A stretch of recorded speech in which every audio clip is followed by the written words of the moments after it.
Hey, what's going on? It's Quinn David Furness.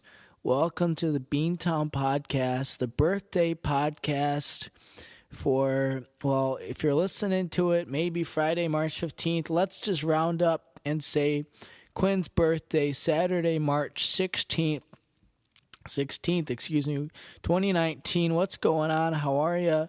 My name is Quinn David Furness, and I'm coming to you live from the house that Quinn built, 817 St. Paul Street, here in beautiful Beantown, Maryland. What's happening? How's everyone doing? My name is Quinn, and I host this show, the Beantown Podcast, one of Baltimore City's top 500 podcasts, or the People's Podcast, as we like to call it, your number one place on the internet for misinformation, probably. Listener discretion is advised when you are listening to the Beantown Podcast. Number one, we will occasionally use some objectionable language. And number two, this podcast is objectively terrible. So that's what's going on there. I figure we should sing the birthday blues to start off. And I want to make this very clear that I was going to sing Green Day, because it's my birthday, so obviously. But you might have picked up in the first 90 seconds, my voice isn't doing too well. So what I didn't want to do was do a grave disservice to Billy Joe and Mike Dirnt and Trey Cool and Jason White even, unofficial fourth member. And I didn't want to really crap over any one of their tunes, so I figured we do some free-form improvisational blues.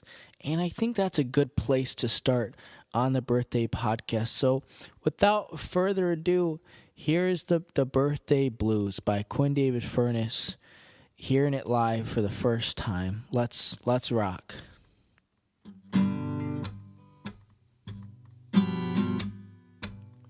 The Birthday Blues. The Birthday Blues. Oh, it's 8-bar blues of blues. Oh, I went downtown for jury duty. And what you'll notice is jury duty doesn't rhyme with blues. Oh, the birthday blues got me rhyming words that don't belong rhyme together anymore. Oh, the birthday blues. It might be the worst song I ever improvised on the podcast. Worse than Happy Father's Day. That one was actually decent and had a scatting solo. Ah, the birthday blues. Why does nothing rhyme with blues? Birthday blues. The birthday blues. The birthday blues. Oh, it's a vocal run. Wah-ba-doop, doop, doop, doop, ba-ba-ba-ba-ba-da-boo-doo. Boo-ba-ba-ba, blues.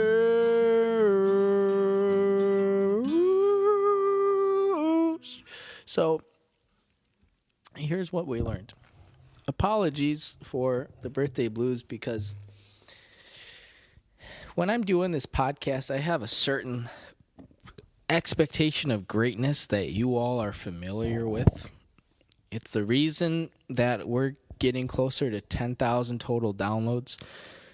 Actually, we might even be there already, because when I'm keeping track of stuff, I'm always just looking at, my SoundCloud, iTunes, Google Play, those types of stats. What I don't track is YouTube as much. And obviously, we're not raking in the YouTube plays, but there's something there, and we used to be solely on YouTube. So things to think about, I would say. So where are we at? It is my birthday in let's see, 26 hours here. This is very exciting. I know a lot of people get really excited, really amped, really jacked every year for my birthday. I've always been more of a downplaying it type of guy, but people go nuts for it. People find out when it's your birthday, and of course I don't put my birthday on Facebook or Insta chat or any of that stuff, but they find out it's your birthday and they're like, it's your birthday? And they're like, why didn't you tell me? And also, why didn't you tell me, Scooby-Doo? That's not what Scooby-Doo sounds. I don't know who that was. Man, my voice is deteriorating rapidly. People seem to be offended if you don't advertise, if you don't promote your birthday like crazy. I don't know. I don't get it. Like, you have a lot of birthdays, so let's just try to pace ourselves. You know, this is a marathon, not a sprint. So that's what's going on there. But my birthday's Saturday. We'll be celebrating Chicago, greatest city on earth, St. Patty's Day, all wrapped into one. I watched The Fugitive annually. I did my my 2019 viewing last week, so I sort of know what to expect. If Harrison Ford comes running through, Tommy Lee Jones, U.S. Marshals chasing after him, I know what to expect, that sort of deal. So I think we're all set up for success there. It's just a short 48-hour trip to Chicago. We'll be back. We'll have some podcasts from there later this spring. Not podcasting from there this weekend because, honestly, when you take a 48-hour trip and you're bringing like one change of clothes anyways, it's just a hassle to bring the laptop and the mics and all that stuff. And you know, there's that. The thing is, like, if I was already going to use my laptop, then fine. It's just another thing. Add the mics, the cords, whatever. But I'm trying to stay as far disconnected from all that stuff as possible over my birthday weekend. So that's what's happening there. It is our birthday tradition in the Beantown Podcast, second annual, to drink some wine. So that's what we're doing tonight. Back by popular demand, Backhouse Cabernet Sauvignon from California. We had Backhouse on the podcast last year. We read the label live on air, and fans liked it so much. All 7 of you said, Quinn, bring it back. We need it. We want it. We got to have it. So back for one night only, Backhouse. I've been sipping on it a little bit. Got home from trivia tonight. Knew I needed to record tonight because I had no other options. So just kind of trying to think what I wanted to talk about. And I got a couple things in the works. Nothing magnificent. Probably try to keep this shorter. Watch it be like 2 hours long. We'll try to keep it shorter because I don't have a ton that's happening. But one thing I thought was, well, Quinn, you gotta read the back of the Backhouse. They call it Backhouse for a reason, is because its character is really found on the back of the bottle. So let's take a little sip here, and I think we dive in. You read this label, see what happens. That's what we're doing next. And then for those of you who are only here for TV guide stuff, we'll get to that after, I promise. We're also going to have some impressions. Maybe we'll try Garrison Keillor again. I haven't even thought about that. I don't know how it would sound with my voice being shot. But I've got a new impression that I'm going to try out. It's not anything wild. It's not anything exotic. It's just something that crossed my mind the other day, and I think I'm actually okay at it. So, Backhouse Cabernet Sauvignon, California, situated next to the Grand Willow Tree.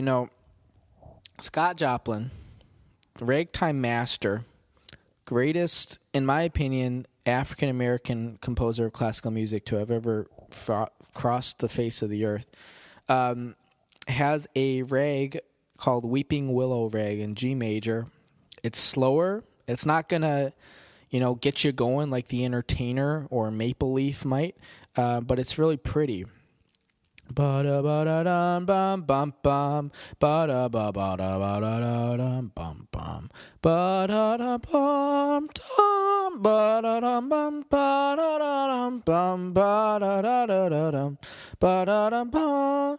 You get the picture. So the Grand Willow Tree and Natural Pond. Anytime I hear the word pond, let's put this out there right now.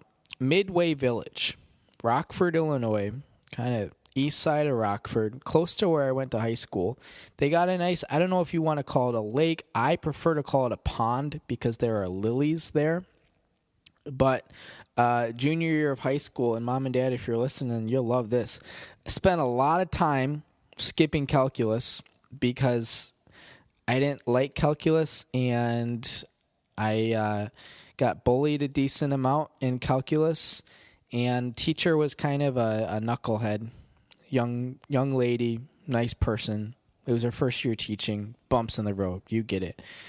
But spent a lot of time playing hooky from calculus at Midway Village with the lady I was with at the time. Hannah Johnson, number 1. There's more to those stories. We'll leave that for a different podcast, I think. I also don't want any cease and desist letters on my birthday. Wouldn't be fun. But, hey, Hannah, any of them, any Hannah Johnson, if you're out there listening to the podcast, thank you for your support. We can tell that story later when I've had a couple of bottles of wine. I spent a lot of time playing hooky at the pond at Midway Village. So situated next to the Grand Willow Tree Natural Pond, the old Backhouse was once home to Vintner, which I believe is a Monopoly Square, and I believe that's something that we pointed out last year on the podcast. How cool is this? We're now starting traditions on the Beantown podcast. You can't have a tradition unless you've done it a couple times. And now we're going through. Here's the thing. Pledge Drive, done it. Multiple years now. Birthday podcast, happening right now. Multiple years now. What's next? Happy Father's Day song. That's coming up in June. We're doing that all again. This is so exciting. And next thing you know, it's going to be 20 years of the podcast. And you're going to be like, wow, Quinn David Furness has been on air for 20 years. That's crazy. That's like Walter Cronkite or Paul Harvey or any other number of amazing voices. This is how you build a brand. So, once home to vintners, writers, artists, and those who craved the solitude and enjoyment of nature. Walden Pond, solitude, Walt Thoreau Emerson, is that his name? You got Henry David Thoreau and Ralph Waldo Emerson. I was close. I always feel like those two guys were maybe gay lovers. I don't know. I feel like we don't really spend a lot of time on those two guys in school beyond Walden Pond, and so you're not really sure, are they the same person? Are they different? Is Henry David Thoreau the real guy and Ralph Waldo Emerson is like his pseudonym, like Theodore Geisel was Dr. Seuss? Things that would be good to investigate, I think. Through our wines, we strive to bring these memories back to life for a new generation. Well, isn't that nice? You know, I saw a commercial. I was watching some college basketball on my computer last night. Shout out to the DePaul Blue Demons. Another crushing defeat in the Big East tourney. Here's a stat for you. DePaul, 2 conference tournament wins since 2005. That is 14 years of conference tournament play, and they've won 2 games. For a lot of schools that would be considered basketball schools like DePaul, to have only won 2 conference titles would be embarrassing. DePaul has won 2 conference games. So they have never advanced in their years in the Big East to the Big East semifinals, which is shocking and not shocking at the same time. But shout out to those guys who lost last night.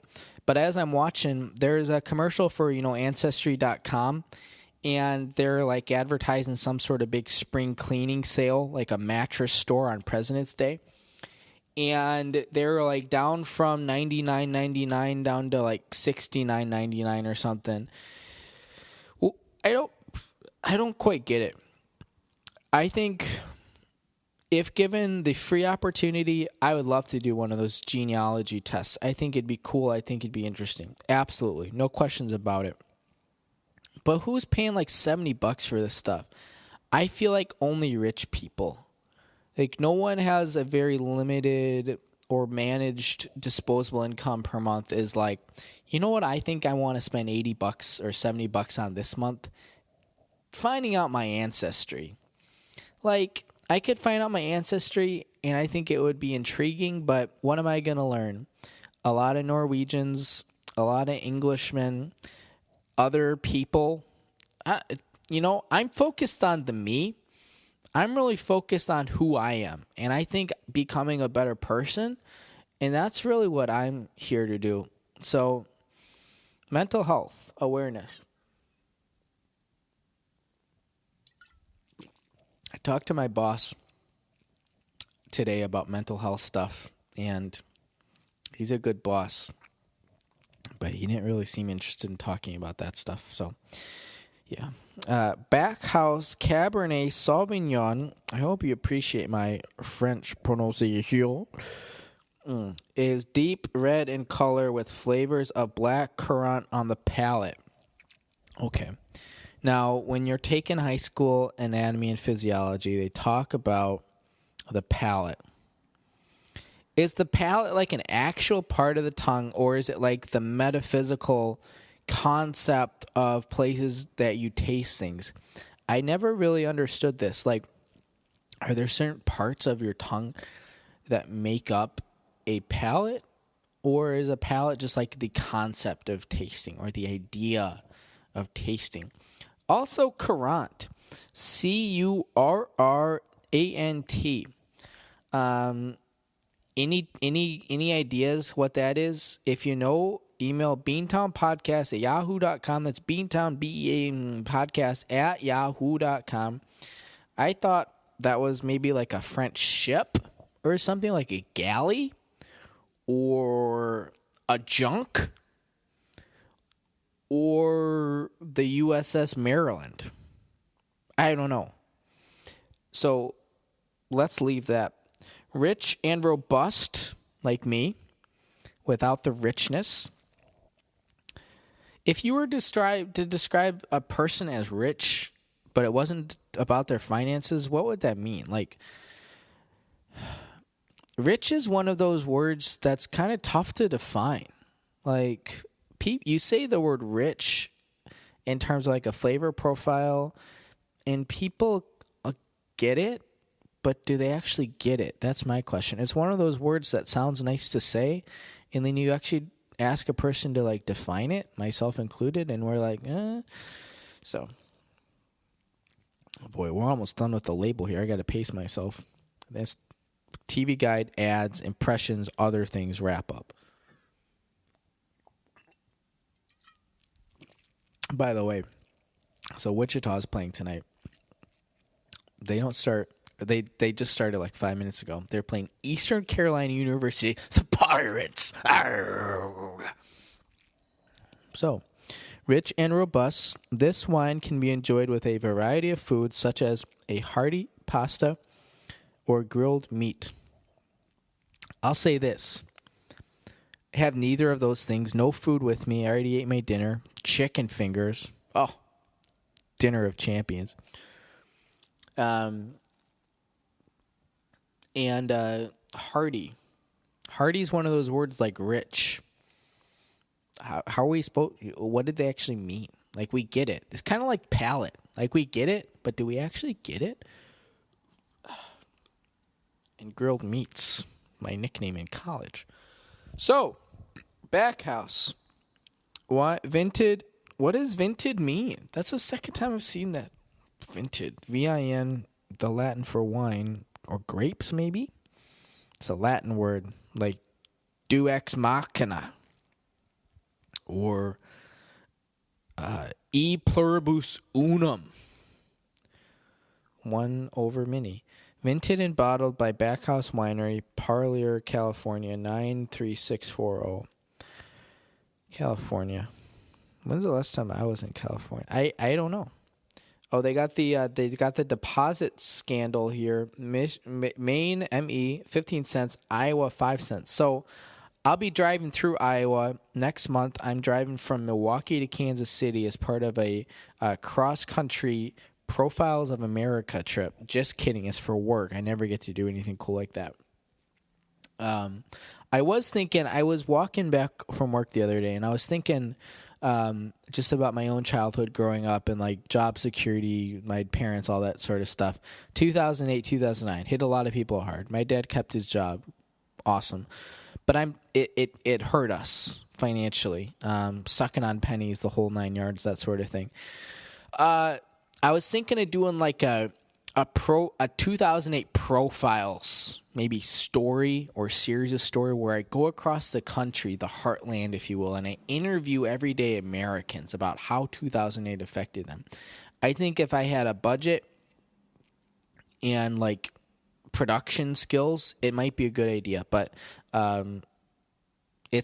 we'll put it on the back burner for now. I also have an idea, and this is something that actually might happen, for a jazz piano album. Solo Quinn at the piano. It could be fun. I don't have any training in jazz piano, but I think I could throw something together. I could whip it together. Whip. So let's get a little bit more wine here, and then, TV guide. We got to get to that.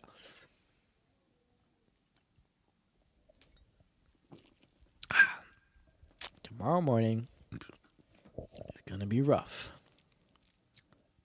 Oh, while you're here, while we have you, we have Final Jeopardy for tonight. The category is state capitals east of the Mississippi. I'm just seeing this now.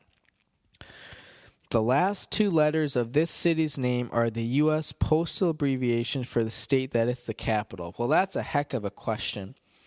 So let's think about it. So east of the Mississippi. So you want a capital. Inherently, you want a capital that has a vowel. One of the last two letters needs to be a vowel, but only one of the last two, because there's only one state in the U.S. where both of the letters in the postal code are vowels. That would be Iowa, IA.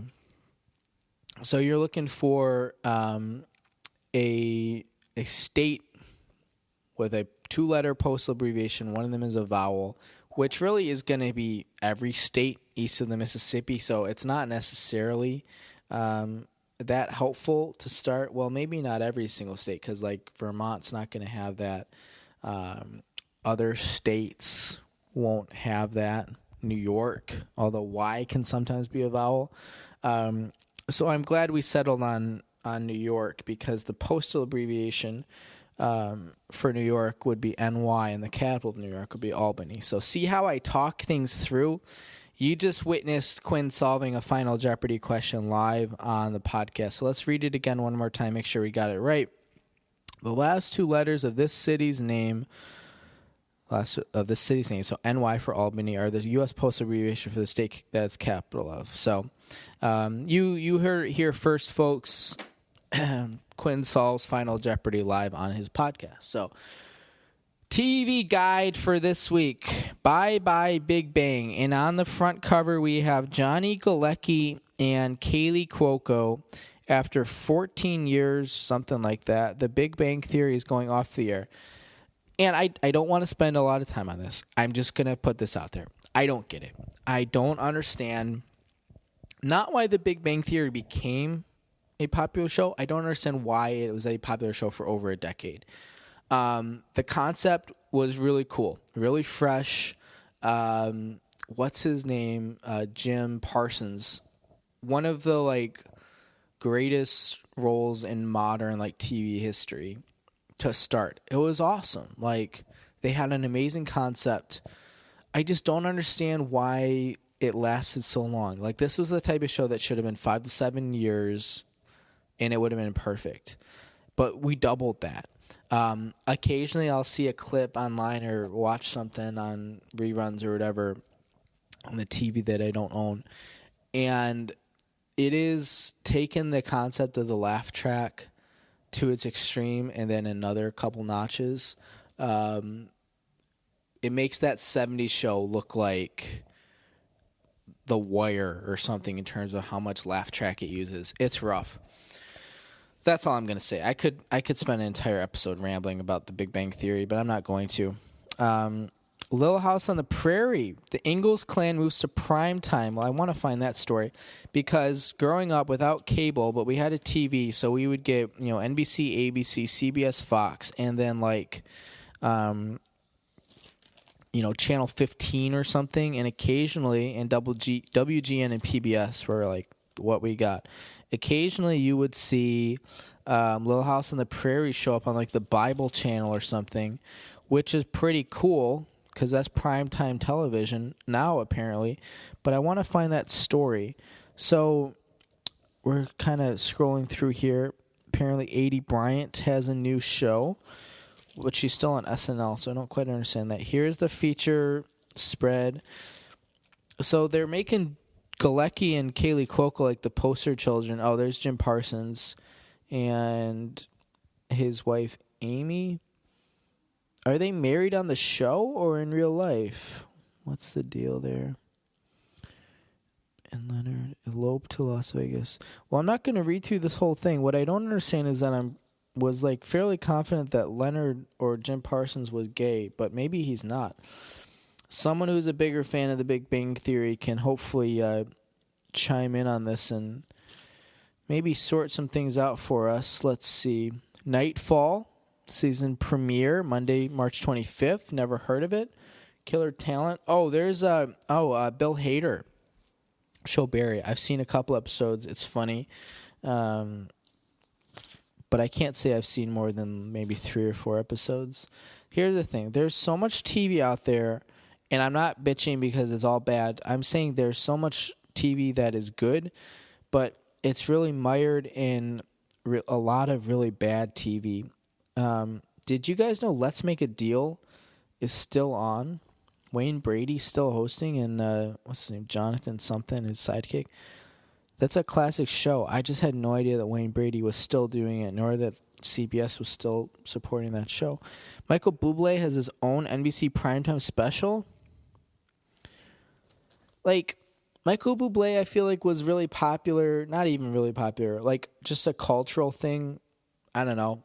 Up until, and this is generous, 5 years ago. And that's generous, I feel like. More realistically, 7 to 8 years ago. Do people, like, maybe I'm just out of touch with reality, which could be very much true. Are people, like, still into him, though? I don't quite understand that. Michael Bublé. What's this guy? DJ Khaled. Why is he famous?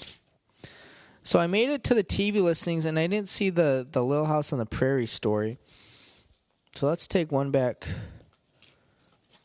scroll back through that just to see if I can find anything. There is an ad for tampons.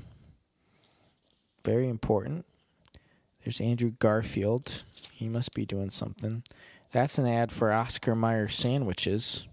Alex Trebek battles cancer. Obviously. I don't know where Little House on the Prairie is. I don't have any answers for you. If you Google it, I bet you'll find something. Because it would be before the Big Bang Theory spread, wouldn't it? That's where they would put all the kind of B-list things.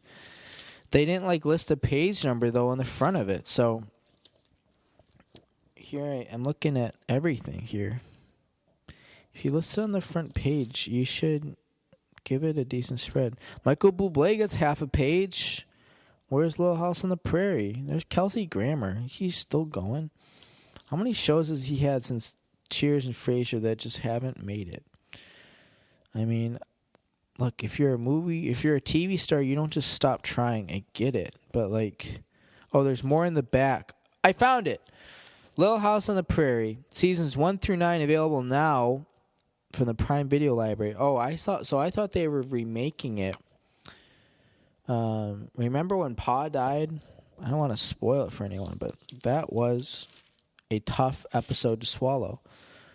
There's a spread on the Phillies and a TV guide.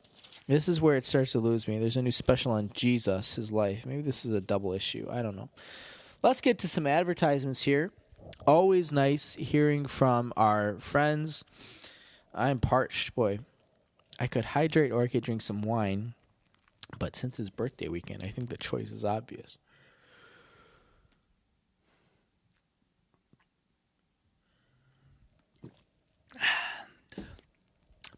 house. Back into a winner. All right. Home Pride, Oregon. Are you tired of selling your house for less than a quarter of what it's worth, all because you couldn't find a reliable home inspector in time?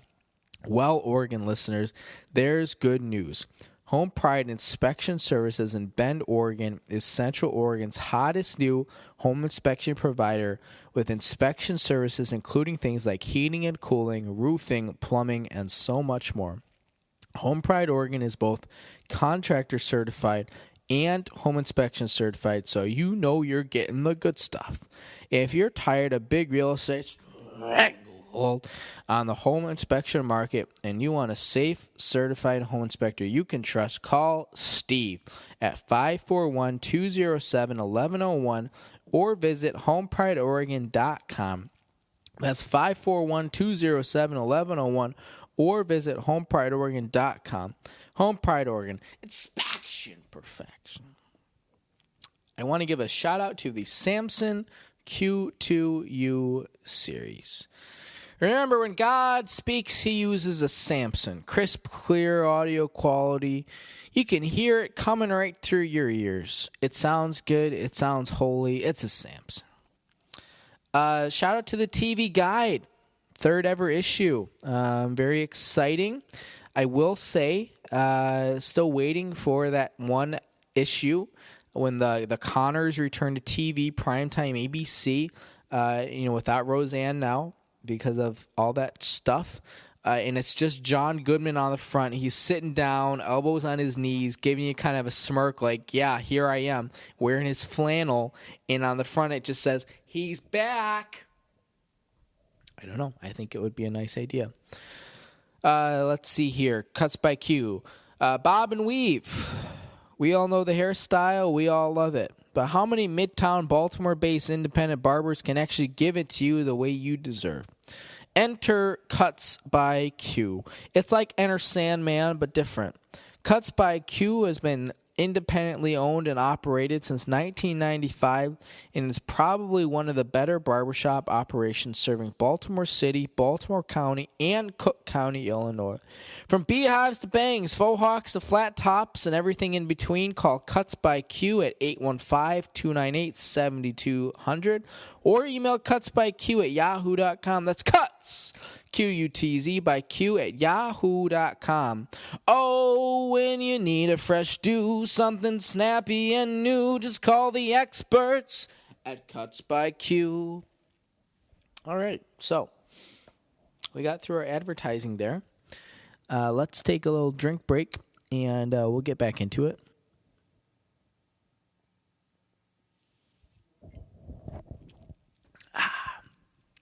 Backhouse. From here to eternity. That one didn't really make sense. I'm just kind of running out of slogans. I used the one I liked back into a winner. And now it's like, what do I have left? You know what I actually have to do? This is embarrassing. I've never done this on a podcast before. I have to go to the bathroom. So I'm going to pause. We'll be right back.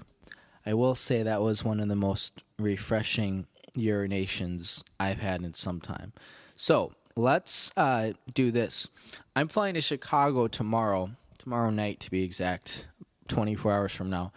I need to check into my Southwest flight. Here's the thing with Southwest. For any of you who don't know, check-in process, very tricky. You don't really know what you're going to get because they don't let you check in until 24 hours before, but it's open seating based off of your boarding position, which is very tricky. I didn't know the first time. I got screwed big time. And not in the fun way when you're like at the carnival, you got a babysitter for your kids, so you're leaving them at home. You get some candy apple, caramel apples. You go on the Ferris wheel. You're all the way up at the top. All of a sudden, the Ferris wheel breaks down. It's really windy up there, so things are moving, things are jostling, and, well, that gets you in the mood with the girl you found on Craigslist to come to the carnival with you. Next thing you know, things are slipping and sliding in and out. You know how it goes, and you ended up with a happy ending. It's not that sort of screwed. It's the I got to sit in the middle seat type of screwed. So I'm just hoping that I can still get a good seat. I actually don't care that much if it's the middle seat because, especially on Southwest, you can identify as you're walking down, as you're boarding the plane, you can identify whether or not you're going to be able to get a non-middle seat, but two, if you do have to sit in the middle, you can start scoping out, okay, where are the middle seats that are way more preferable than the others? For instance, two ladies, my tribute to Bill Burr, is going to be way better than three people sitting in one row who are my size. So, C1. I missed my total check-in time, or my 24-hour exact check-in time by about 10 minutes, so that hurts. C1 is not great, but not terrible. Probably going to have to sit in the middle, and that's not the end of the world. They list it as 2 hours. Realistically, if everything's on time, 1:45, but we'll see. So that's tomorrow night. But we'll be in Chicago. Check us out on Instagram. My handle is q.queend. That's q. as in period, Queen D. For all the shenanigans, Snapchat, Quinn Furness, all that good stuff. So that's what's happening. We mentioned a little bit before on the podcast that we were going to try out some impressions. Thank you to those who responded to our Facebook status, Facebook poll. We said, what do you want us to talk about on the podcast this week? We got 2 comments. One was in French, so I couldn't read it. The other were from our good friend Ryan Austin Ligon. Came on the podcast for Oscars special, dear friend up there in Beantown. Listed a variety of celebrities and actors and presidents, that sort of thing, and said, hey, Quinn, why don't you do some impressions of these guys? And I wasn't joking when I said presidents. He has Nixon on here and Trump, as well as a cast of characters like Seinfeld. What's the deal with all these impressions? And why is every single Seinfeld voice, it's always got to go up here? Larry David, which I was thinking about before I did this, and I've been watching a lot of Curb lately, actually. I can't do Larry. Larry is a very specific voice. I think I can do the Larry way of speaking pretty well, but it doesn't matter without the voice. He said Larry David and Bernie Sanders, which is funny because they're inextricably linked. Harrison Ford, which I definitely can't do, and I wouldn't ever even touch. And Quentin Tarantino, he's always kind of like this, man. And I don't really even know what he would want to say. But otherwise, it's like this, man. I can't do anything, obviously, with Tarantino. I also have only seen him talk 5 times, so not great bets there. One impression that I've been working on, not really working on, but just seeing how well I can do it. So last Sunday morning, I woke up early for reasons unknown to anyone, including myself. And, we do family chats, 10:30 a.m., topic for another podcast. But I said to myself, so I got a list. I have a list of, and maybe we can go into this in another podcast, but a long list of ultra famous movies that I've never seen. And I've been working on the list in the past year or so, maybe 1 to 2 years. I've crossed off things like The Godfather, Apocalypse Now, I guess if we're doing Marlon Brando. What else have I crossed off? Mulholland Drive, I saw 2 weeks ago for the first... Nah, that wasn't the first time I seen it. I saw it a year ago. I rewatched it 2 weeks ago. Long story short, I said, let's dive into this list. We're in a post-Oscars lull right now. Literally, I got to see Birds of Passage at my art theater last weekend, but the movies in March really blow. It's in between Oscar season and pre-summer blockbusters, Avengers type stuff. March sucks.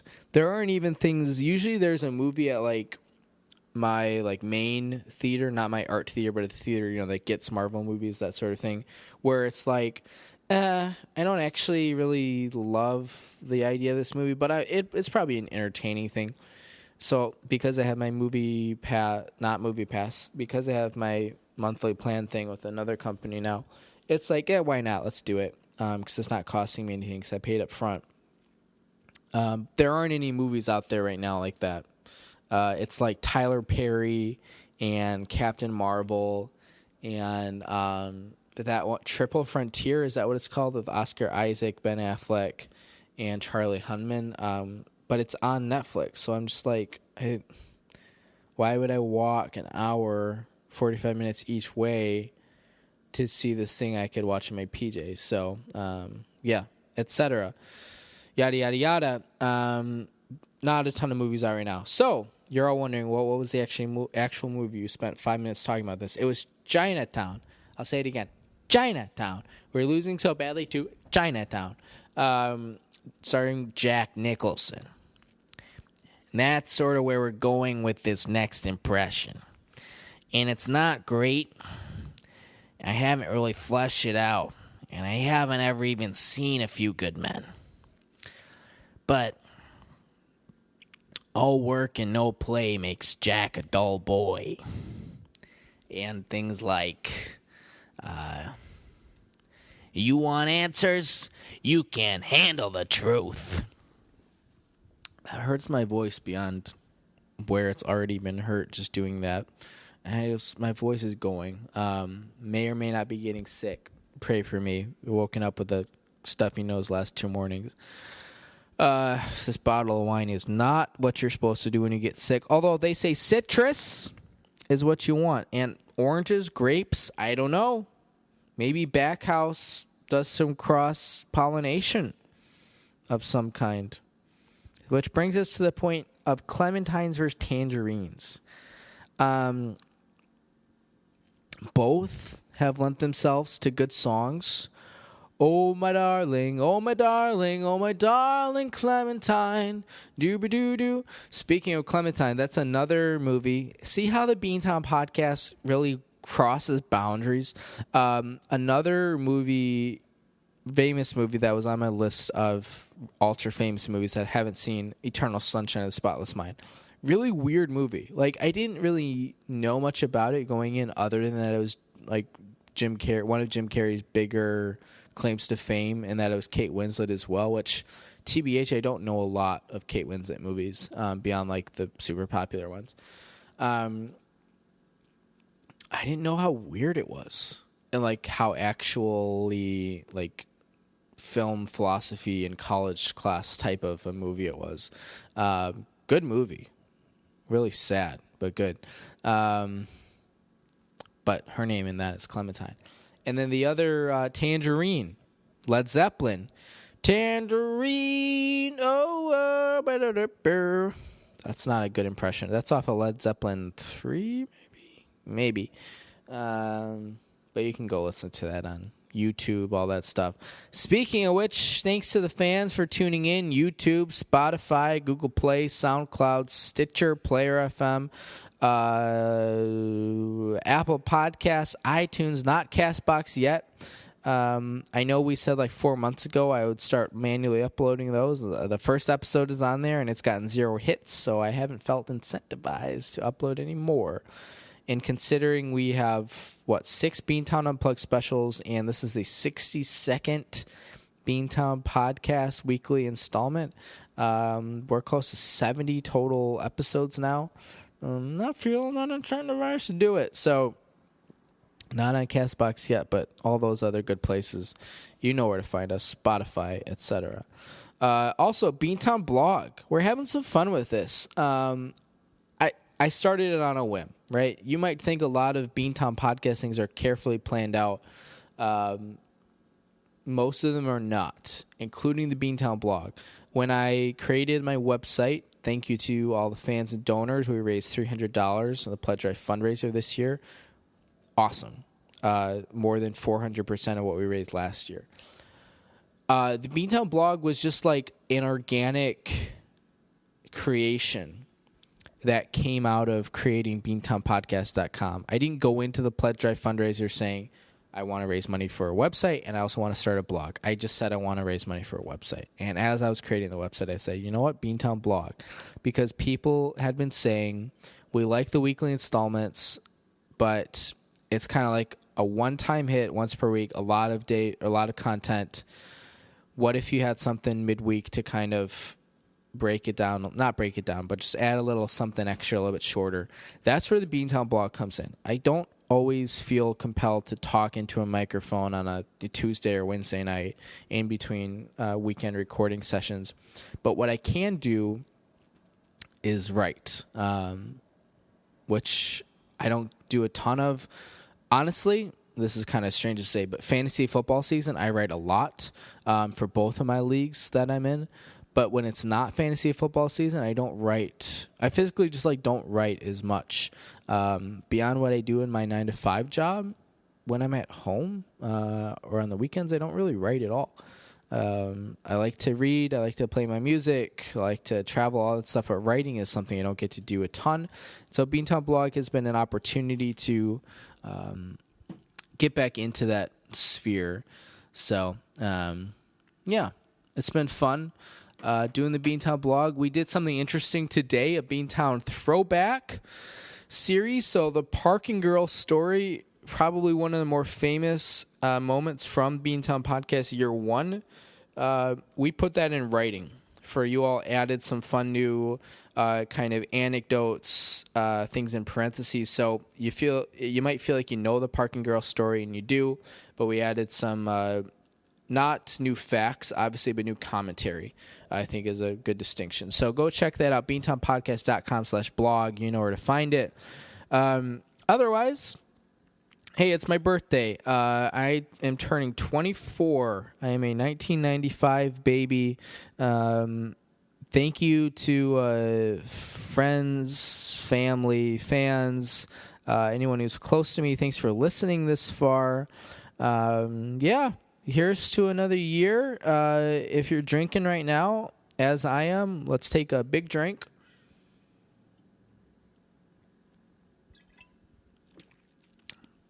And another.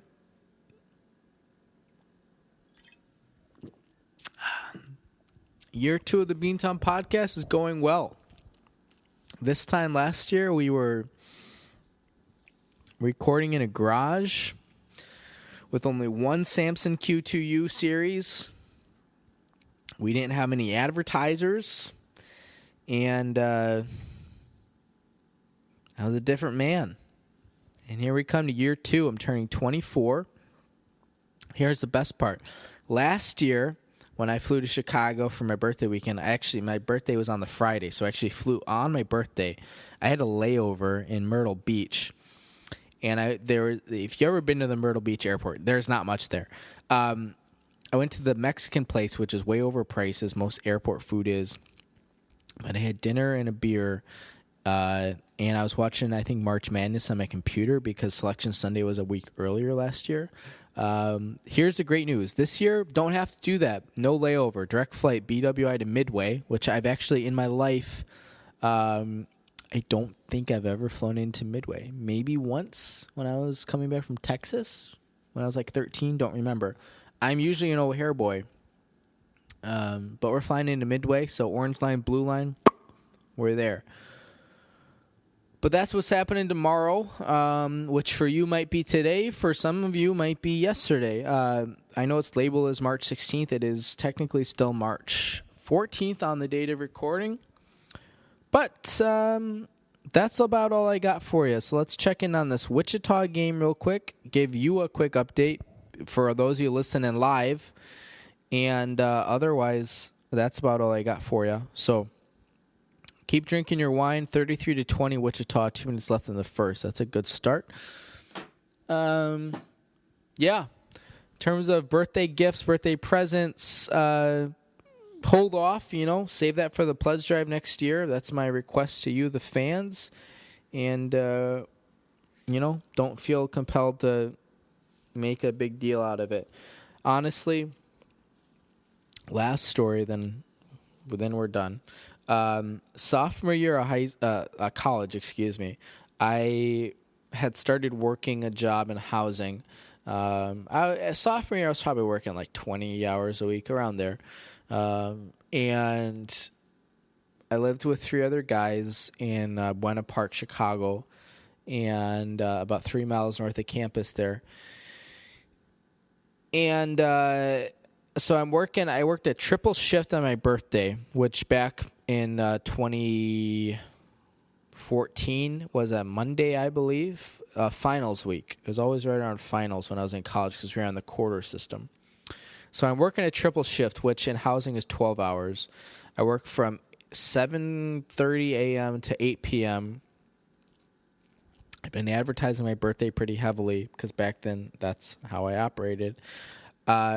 So I was there might have been signs, there might have been hints, I don't remember, but something inside me said, surprise birthday. I've never had that. That would be really cool. I was thinking this was the year it was going to happen because I'd made some good friends like freshman, sophomore year of college.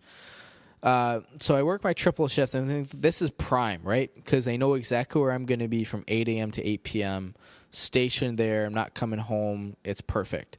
So I walk home. I don't remember why I walked and took the train. I think it was nice weather. That's exactly what it was. I remember because I talked to my sister on the way home. It was nice weather.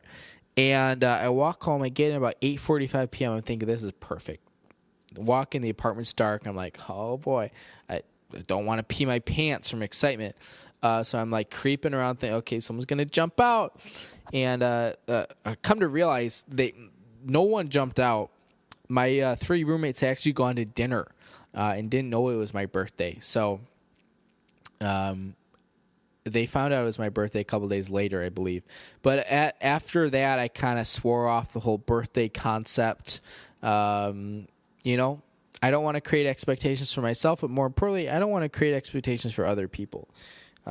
So that's sort of where we're at on birthdays. Hopefully that's not too much of a downer to end the birthday podcast, but that's where my headspace is at. So I always promise you honesty most of the time on the Beantown podcast because we are the number one leader in misinformation probably on the internet.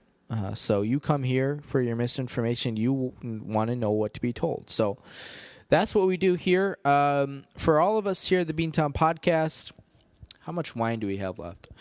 I think the listeners would appreciate it if I finished off the wine and I went through the whole thing on the podcast. So we're going to do just that. It's going to require probably 2 big chugs.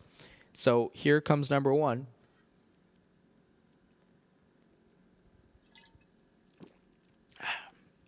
Another turning point, a fork stuck in the road. Time grabs you by the wrist, directs you where to go. So make the best of these tests and don't ask why. It's not a lesson, but a lesson learned in time. It's something unpredictable. In the end, it's right. I hope you have the time of your life. My buddies from high school can corroborate this. I used to be a lot better at the Billy Joe Armstrong impression. Basket Case was my specialty. It wasn't good riddance. Do you have the time to listen to me whine? Now I'm just crazy off key. So we're cut it. Cut there. More wine.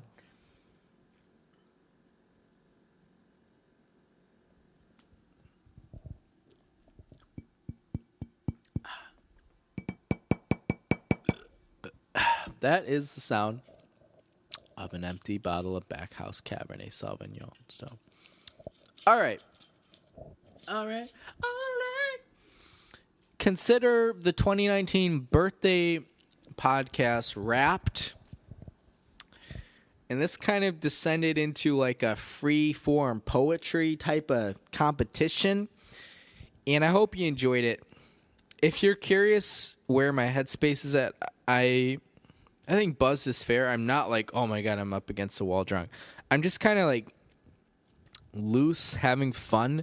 Also this week, for whatever reason, has been really long, but I knew once I got through like Thursday, I was going to be really excited because it would mean I would get to see my friends the next day.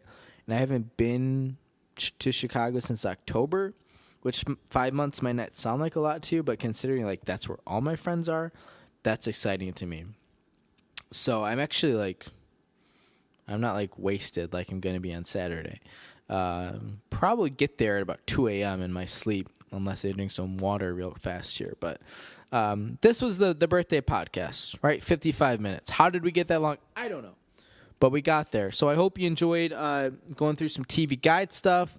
Our advertisements, thank you to Home Pride Oregon, Cuts by Q, Samsung Q2U series, the TV Guide, of course. And thank you to those who reached out with suggestions for what to talk about on the podcast. Thank you to family, friends, all that good stuff. Thank you to Jack Nicholson and the rest. So for all of us here at Beantown Podcast, beantownpodcast.com. Don't forget to check out the Beantown blog. Follow us on Facebook, Twitter, Instagram, all that good stuff. You know where to find us.